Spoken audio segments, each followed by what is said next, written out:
Hello again, everyone. This is Justine from the Layton Township Library, and today we're going to be continuing our reading through Alice's Adventures in Wonderland. If you haven't heard Chapter 1 yet, I suggest you go back and listen to that. Without further ado, let's start with Chapter 2.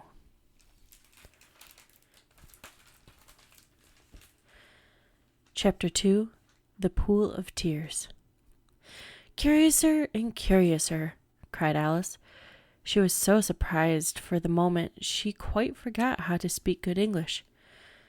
"Now I am opening up like the largest telescope that ever was. Goodbye, feet." For when she looked down at her feet, they seemed to be almost out of sight, they were so far off. "Oh, my poor little feet, I wonder who will put on your shoes and stockings for you now, dears. I'm sure I shan't be able. I shall be a great deal too far off. You must manage the best you can, but I must be kind to them," thought Alice. "Or perhaps they won't walk the way I want to go. Let me see.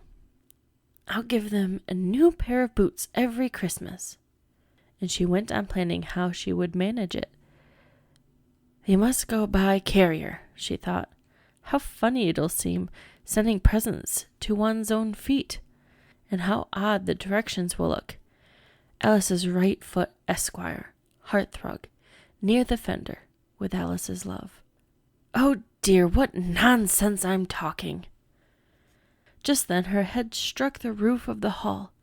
She was now more than 9 feet high.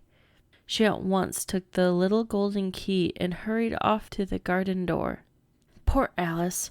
It was as much as she could do, lying on one side, to look through into the garden with one eye. But to get through was more hopeless than ever.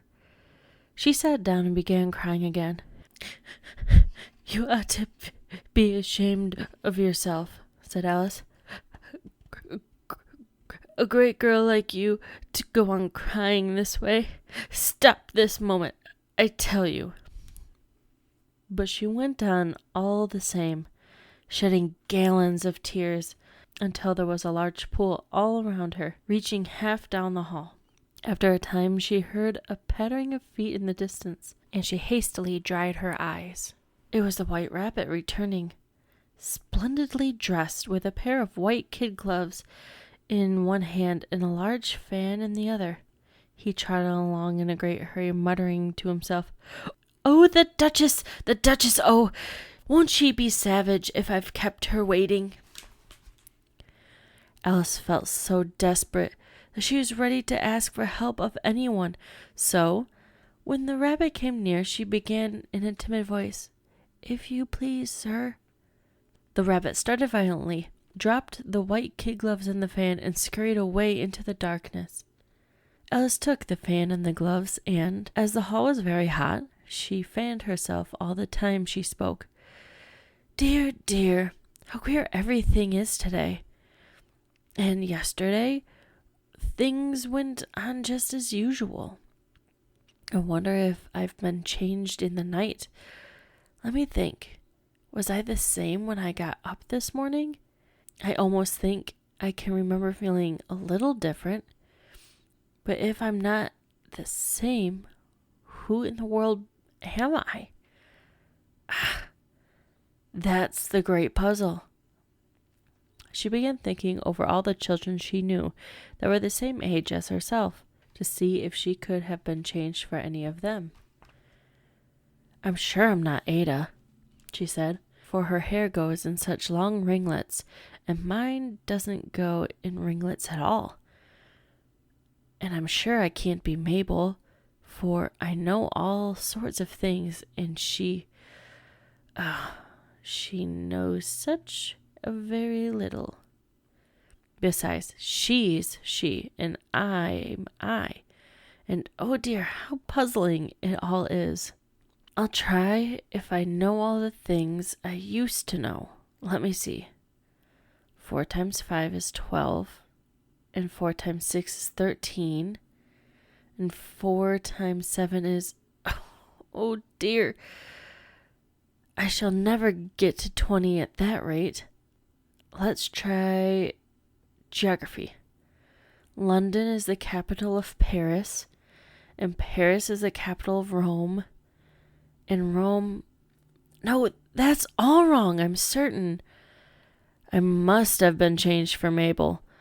I'll try and say, how doth the little...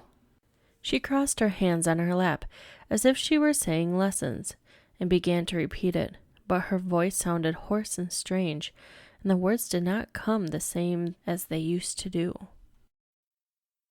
How doth the little crocodile improve his shining tail, and pour the waters of the Nile on every golden scale? How cheerfully he seemed to grin, how neatly spread his claws, and welcome little fishies in with gently smiling jaws. I'm sure those are not the right words, said poor Alice. Her eyes filled with tears again, and she went on. I must be Mabel after all.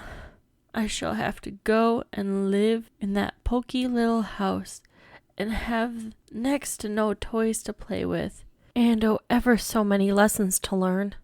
No, I've made up my mind about it. If I'm Mabel, I'll stay down here.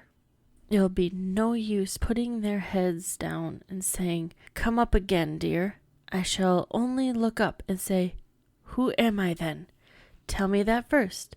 And then, if I like being that person, I'll come up. If not, I'll stay down here until I'm someone else.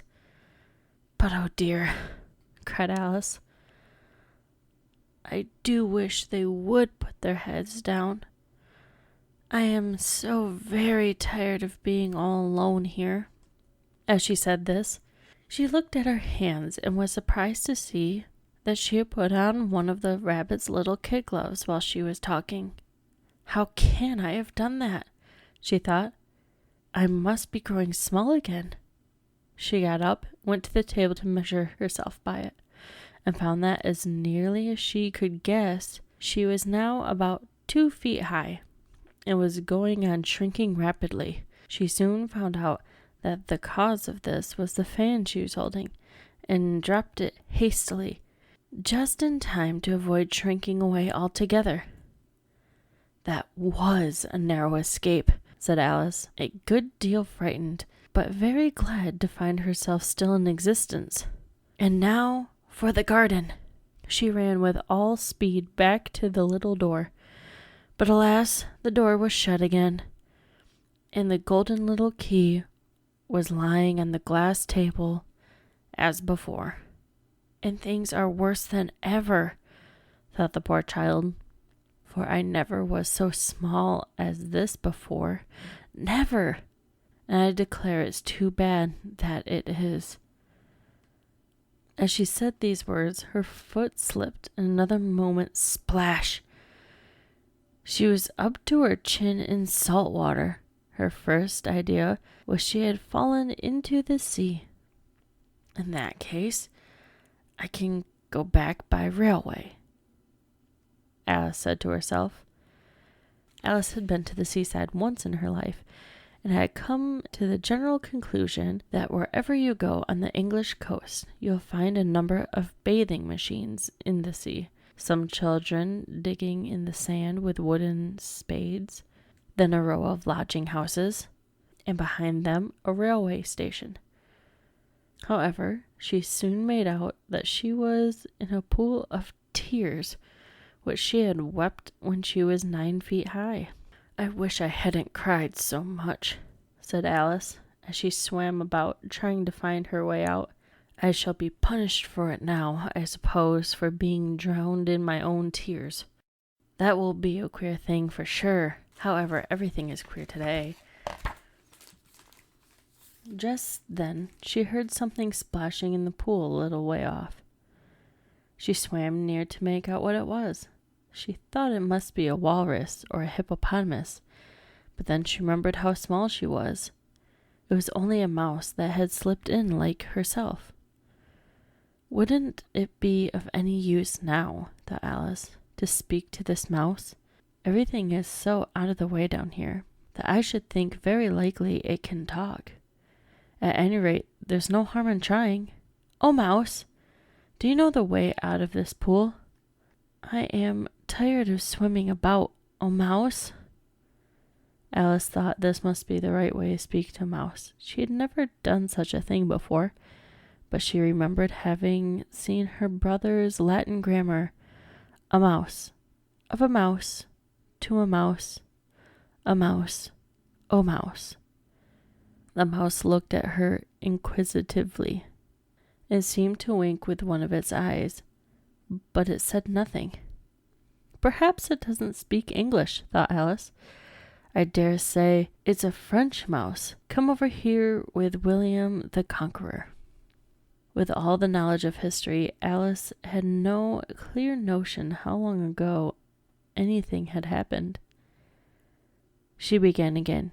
Oist ma chat, which was the first sentence of her French lesson book. The mouse gave a sudden leap out of the water and seemed to quiver all over. Oh, I beg your pardon, cried Alice hastily, afraid that she had hurt the poor animal's feelings. I forgot you don't like cats. Would you like cats if you were me? Well, perhaps not, said Alice in a soothing tone. Don't be angry, and yet I wish I could show you our cat Dinah. I think you'd take a fancy to cats if you could only see her. She is such a dear, quiet thing, Alice went on, half to herself, as she swam lazily about the pool.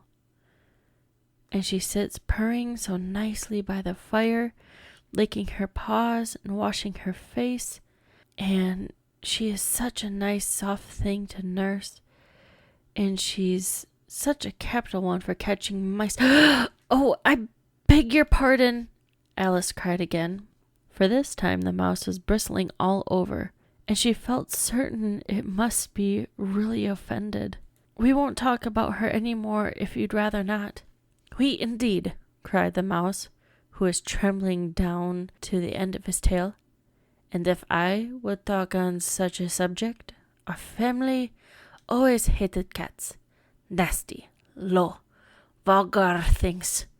Don't let me hear the name again. I won't indeed, said Alice, in a great hurry to change the subject. Are you fond of dogs? The mouse did not answer. Alice went on eagerly. There is such a nice little dog near our house. I would like to show you.